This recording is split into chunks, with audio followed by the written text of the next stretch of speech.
Cake बनवायला whip cream perfect अशी bit कशी करायची हे आज आपण बघणार आहोत। त्यासाठी इथे 250 ग्रॅम व्हिप क्रीम घेतलेली आहे। क्रीम घेताना ती चिल्ड घ्यायची आणि यामध्ये आईस क्रिस्टल नको, म्हणजे वापरायच्या 5 ते 6 तास आधी ती फ्रीजरमधून फ्रीजमध्ये काढून घ्यायची। क्रीम आपण बाउलमध्ये टाकून घेऊ। समोरमध्ये जर तुम्ही ही क्रीम बीट करत असाल, या पॉटच्या खाली एका वेगळ्या पॉटमध्ये आईस क्यूब घ्यायचे आणि त्यामध्ये हा पॉट ठेवायचा, ज्यामुळे क्रीम जी आहे ती मेल्ट होत नाही। क्रीम आपण बीट करून घेऊ।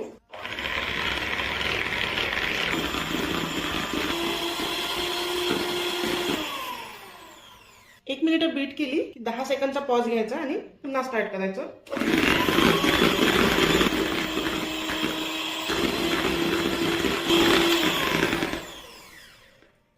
हे बघा, सॉफ्ट पिक्स यायला इथं सुरुवात झालेली आहे। पुन्हा थोडा वेळ ही क्रीम आपल्याला बीट करायची आहे।